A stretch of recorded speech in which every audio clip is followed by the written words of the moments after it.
Something as prestigious as being a judge. You know what? I'll forego that to chase this dream. And so for all of this, it's worth it. Absolutely.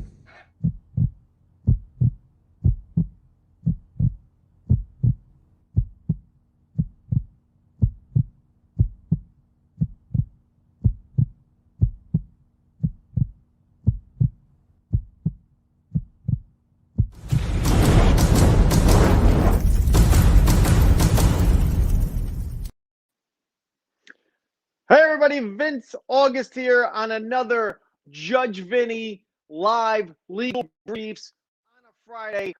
Today is Friday, February 12th. So if you're writing out the date on a check, it's 2/12/21. And if you're into numerology and all of that stuff, you know what that means? Nothing. It means absolutely nothing. Those numbers don't mean anything because it's also the year 20. So you have to put 2/12/20. 2/1, so there's a zero and it throws it all off unless there's some binary thing that I don't know about coding. All right. Anyway, what did I want to get to today?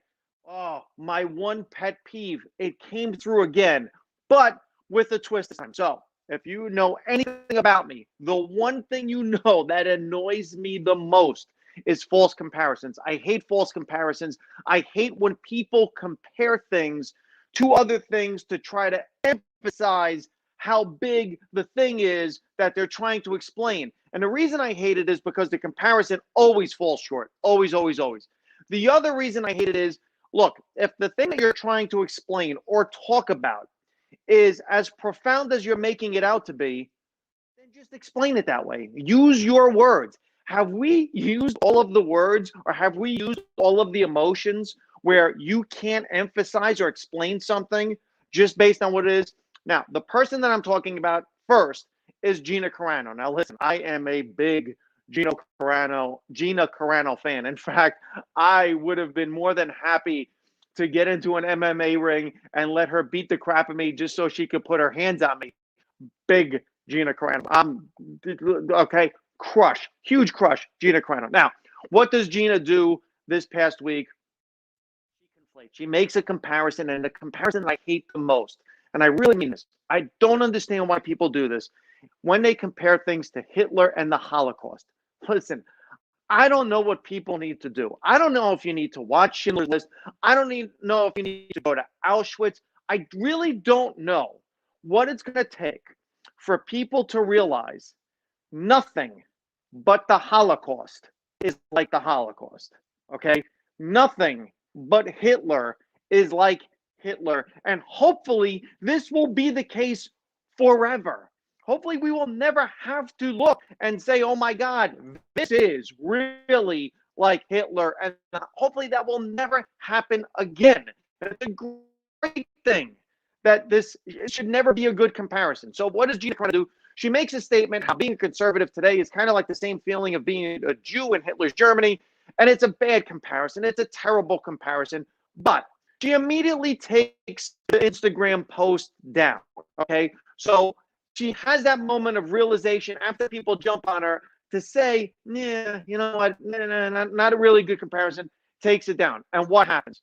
The hashtag starts fire Gina Carano. And sure enough, Lucasfilms breaks off their relationship. Lucasfilm, which is part of Disney Plus, which is part of Disney, breaks off the relationship with her immediately. Now, here is my problem with this. First off, Disney, you have a relationship with China.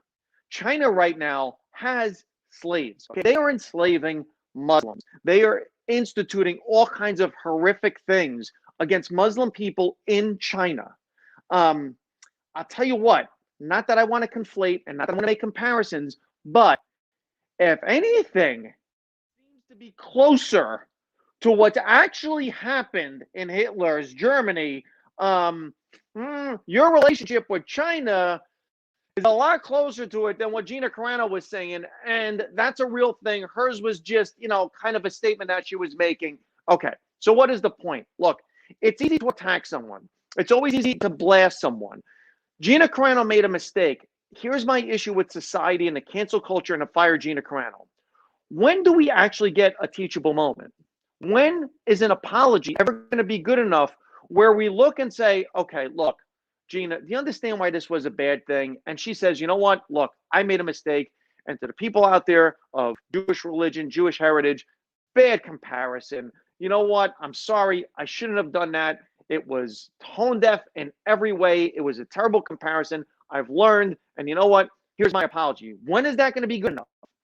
I mean, it was good enough for Nick Cannon with what he said months ago. It's not good enough for Gina Carano. And is it because she's tied to conservative thoughts and because it was a conservative thing? And listen, I'm going to do one better right now. This is not just about Gina Carano. This is about someone else who I have never been a fan of his music. Never. I'm from Jersey. You don't know how much crap I get for this. The two bands I like the least are probably Bon Jovi from Jersey and Bruce Springsteen. The music comes on and I literally, like a spasm reaction, immediately change whatever I am.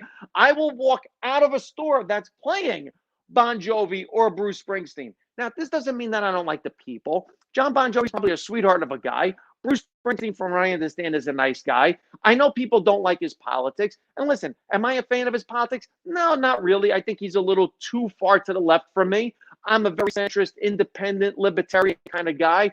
But here's what happened with Bruce. So Bruce apparently got stopped for a DWI on federal property back in like October, November of last year. And they were able to keep it quiet until it just broke out. Now, here's what happens. He did a Super Bowl commercial where somehow a guy from Jersey puts on a cowboy hat and he becomes central, United States kind of all-American guy. I don't know about that. You can put a cowboy hat on me. Trust me, it's not going to make me any more American, mid-America, cowboyish guy. Anyway, he does this commercial calling for unity, everything else. People that are conservatives are like, really? He's going to call for unity? And people on the left are like, Bruce. So there was this whole thing. And then the DWI comes out.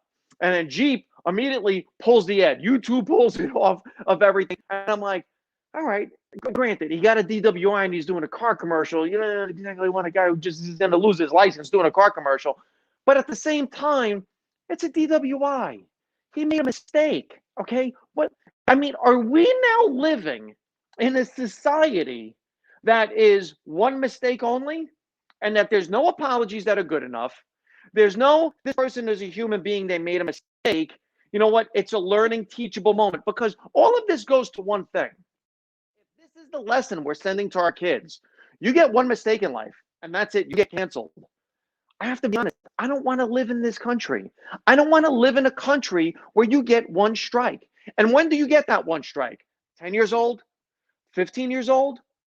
20 years old? When do you get that one strike? Up until what age are you allowed multiple strikes? And when do you become, all right, this is it. You're done now. Now, there are no more teachable moments. There's no more apologies. Now, when you screw up, you get canceled from this moment on. Really, everybody, do we want to live like this? Is this really the way we want to live? Do we want to live in a life where you have to be perfect? Because here's what's going to happen. When you have to be perfect, when you live in a world where perfection is the model, no one's going to try anything. No one's going to say anything. No one's going to create music. No one's going to create art. Comedians aren't going to write jokes because now the standard is an unattainable standard. It's perfection. We're not going to get there. So for all of you people out there that are constantly looking to cancel somebody, as opposed to, instead of fire Gina Carano, how about apologize Gina Carano? When are we going to see that hashtag? When is it going to be, please apologize, this was insensitive? How about that hashtag? Please apologize, that was insensitive. Instead of immediately looking to cancel somebody, take away livelihood, everything. Now, as it turns out, Gina Carano, within 24 hours, landed on her feet. I understand she got a deal from the people at Daily Wire or something like that, where they're giving her a movie deal, whatever. Good for her that she landed on her feet and someone, but it shouldn't be like this. We still shouldn't be in this place. Now, with regards to people that do make mistakes that are beyond just a mistake, where it's willful and it's an intelligent, knowing, willing decision, that's a different story, especially when you're in a position where you take an oath and make a promise not to do that. Governor Andrew Cuomo came out and lied, and we know he has lied about the nursing home situation in his state. We've known this since May of last year. Okay. And recently, the Attorney General in New York looked into what was going on, and it was reported that it was 4,000 cases that were underreported. And at the end of January, Governor Cuomo goes, what's the difference whether they were in a nursing home or in a hospital?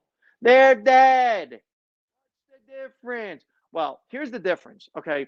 First of all, you instituted a policy that you said wasn't even your policy. It came from the CDC, and you got the direction from Donald Trump. If that's the case, then you say, look, the numbers are what they are. This is what I was following. This is why I was following it. But when it turns out your secretary in your government comes out and says, hey, look, we hid numbers. And she says it to Democrats in a phone conference yesterday and said, look, we hid numbers. And the reason we hid numbers is because, to be quite honest, we froze. Quote, we froze. They were afraid of the reaction. And part of the reaction they were afraid is, you know what, look, if this came out, we were going to get investigated. People were going to look into this. Trump was going to make this a thing. And we didn't know what to do. So you know what? We undercounted the numbers. Now the numbers turn out to be 9,000. And again, the answer continues to be, well, Trump. No. Listen, you lied.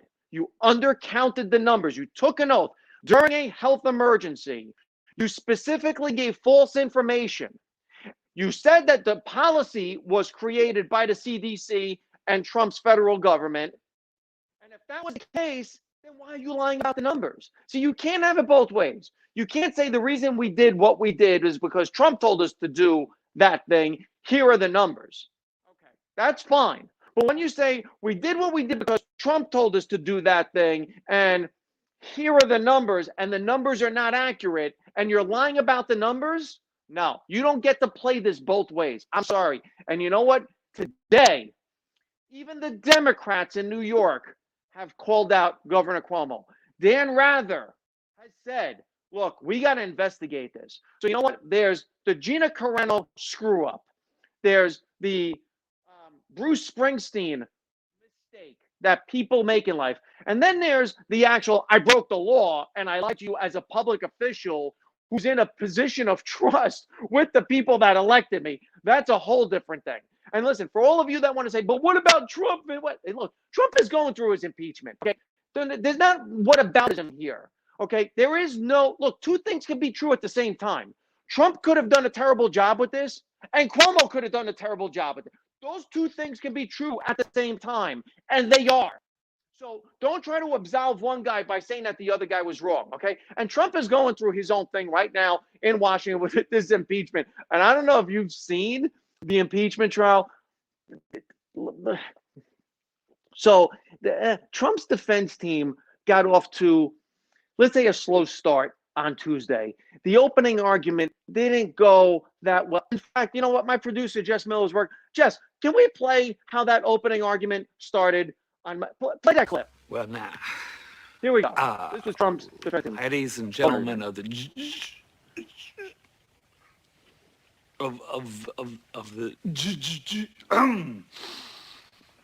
jury, on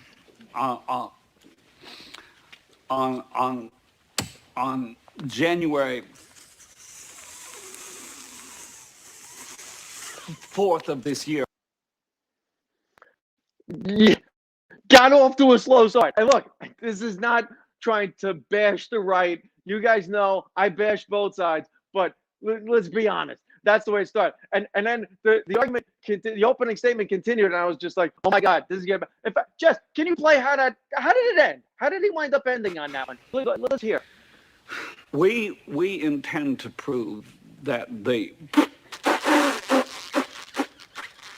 prosecution's case is circumstantial and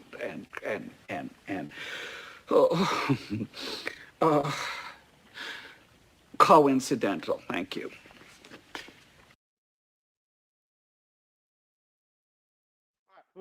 No, listen, obviously, I'm being facetious. This is comedy, and I'm having fun with it. We all know that was a clip from my cousin Vinny, and hopefully they're not going to ban this video because I used a little bit too much of their video. Anyway, so it didn't go that bad, but it was kind of close. Now, the Democrats had their whack at Donald Trump, and the one thing that I have learned from watching these things is, can we please let lawyers do this? Can we please let lawyers present arguments, not politicians? Because when you let lawyers present arguments, you get mistakes. And the mistake that we saw this week from the Democrats is the same mistake that we saw, and this is pretty much our textbook. And when I was in law school in the 90s, we had real live learning with Court TV that just started covering the trial of the century, the OJ trial. And they learned and made mistakes.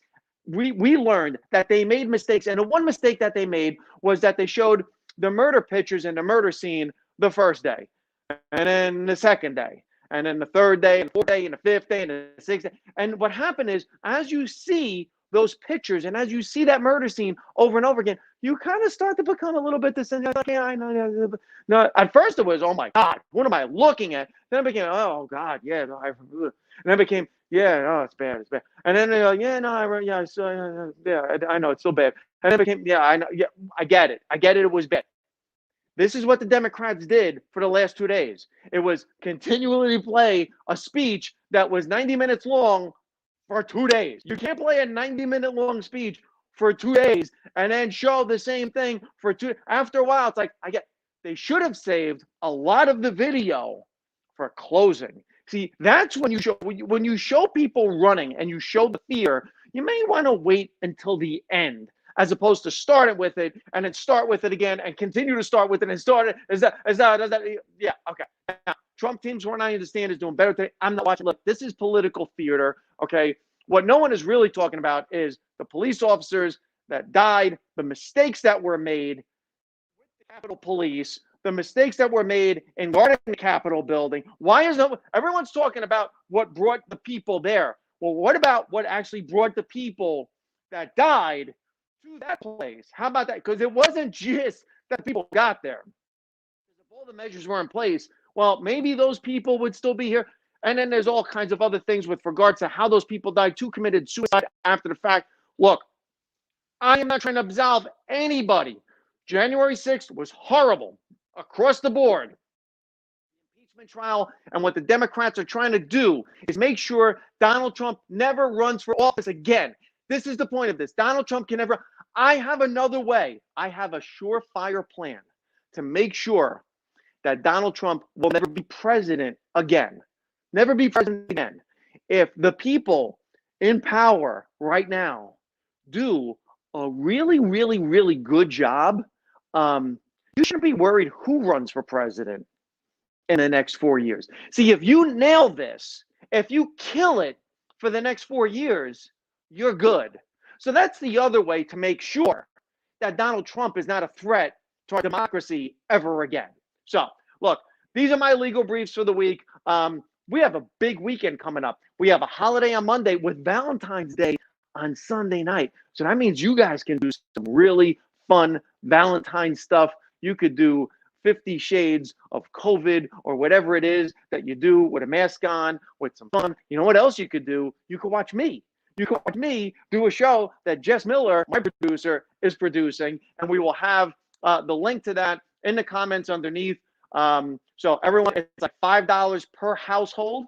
So $5, you can all sit around a TV and you can watch us, tell jokes, and then you could go and you know, look, I'm gonna bring the laughs with the other comedians. So you don't even have to make the other person in your life laugh. You don't even have to be on your game in terms of humor. I will take care of that with Liz Mealy, Karen Montgomery, Jess Miller, and then you could just go and retire to the bedroom and be like, hey, that's a nice mask you got on.